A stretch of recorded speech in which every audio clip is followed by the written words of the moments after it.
उन्नाव में सीएम योगी आदित्यनाथ का आदेश हुआ बेअसर। घंटी बजने के बाद भी फोन नहीं उठाते थानेदार।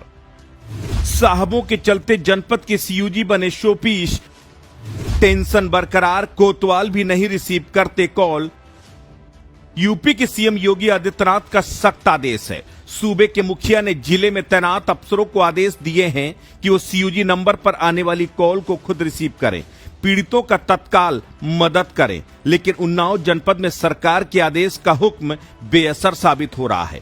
यहां के थाने कोतवाली में बजने वाली घंटी पर कोई ध्यान नहीं देता। सीओजी शोपीस बन गए हैं, जिसके चलते पब्लिक को परेशानियों का सामना करना पड़ रहा है। समाचार स्टेट ने इस मुद्दे को प्रमुखता के साथ कई बार उठाया, जिम्मेदारों तक थानेदारों की बात पहुंचाई, लेकिन अभी भी सीओजी कॉल रिसीव नहीं हो रही।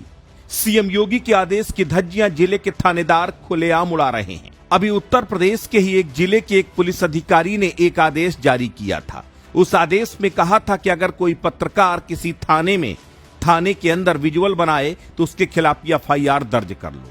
ये अपने आप में मंशा बताने वाला है कि आखिर खाकी की मंशा क्या है कि पत्रकार पत्रकारिता ही न करें। उन्नाव में भी कुछ ऐसा ही देखने को मिल रहा है। एक तो ना तो जनता के सीयूजी नंबर उठाए जाते हैं और ना ही पत्रकारों के, खास करके पत्रकारों के नंबर तो ना उठाने की शायद थानेदारों ने कसम ही खा ली है। सरकार का आदेश है कि सीयूजी पर आने वाली हर कॉल को हर हाल में रिसीव करना है, लेकिन उन्नाव जनपद के थानेदार सीयूजी कॉल को रिसीव ही नहीं करते। एक पीड़ित ने थानेदार को फोन किया, उससे पुलिस से बात करनी थी, अपनी समस्या बतानी थी, लेकिन बात नहीं हुई। होती भी कैसे? इंस्पेक्टर के पास रहने वाला ये सीयूजी का नंबर घंटी गई, लेकिन कोई जवाब नहीं मिला। एक नहीं, दो नहीं, पीड़ित ने कई बार मोबाइल पर फोन की घंटी बजाई, लेकिन साहब का फोन नहीं उठा। जबकि लैंडलाइन नंबर अब न किसी को याद रहते हैं, ना ही उस पर फोन करना ही लोग मुनासिब समझते हैं। ये हाल एक थाने का नहीं, बल्कि जिले के अधिकतर थानों का यही हाल है, जहां पर पीड़ित फोन करते रहते हैं, लेकिन कोई जवाब नहीं मिलता। सबसे बुरी हालत उन्नाव शहर कोतवाली की है, जहां के कोतवाल साहब के पास फोन उठाने का समय ही नहीं है। समाचार की स्टेट की टीम लगातार इस मुद्दे को गंभीरता के साथ उठा रही है, आम जनता की आवाज उठा रही है। हमारी टीम ने भी कोतवाल साहब को भी फोन मिलाया। शहर कोतवाल साहब के पास समय ही नहीं था फोन उठाने के लिए। एक बार नहीं, कई बार कॉल किया। उसके बाद एसपी को कॉल की गई, आईजी को कॉल की गई। उसके बाद कोतवाल साहब का नंबर रिवर्स कॉल आया। लेकिन सबसे बड़ी बात यह है कि अगर एक कोतवाल साहब को अपनी समस्या बताने के लिए आपको उच्चाधिकारियों को फोन करके सिफारिश लगवानी पड़े, तब आप सोचिए कि आम जनता की पहुंच कहां तक होगी। आखिर वो अपनी बात कहने के लिए कितने अधिकारियों को फोन लगाएंगे और कितने अधिकारी उनका फोन उठाएंगे।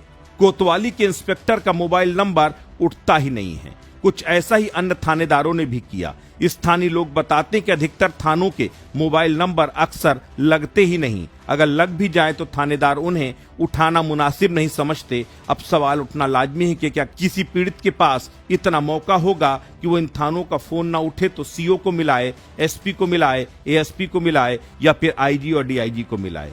ऐसे में सवाल उस मंशा का है कि सरकार ने कहा कि सीयूजी नंबर सबको मालूम होना चाहिए ताकि सीधे अधिकारियों से बात की जा सके। लेकिन अगर अधिकारी फोन नहीं उठाएगा तो दर्द कैसे सुनेगा? सबसे बड़ी बात यह है कि शहर कोतवाली की हालत बेहद खराब है। कोतवाल साहब बुके और सट्टे को रोक पाने में तो असमर्थ ही हैं, शहर में अपराध को रोक पाने में भी पूरी तरीके से नाकाम साबित हो रहे हैं। और शायद यही नाकामी को छिपाने के लिए पत्रकारों और आमजन के फोन उठाने से गुरेज करते हैं। अब संज्ञान उच्च अधिकारियों को लेना होगा, क्योंकि कार्रवाई उन्हीं को करनी है, जवाब उन्हीं को देना।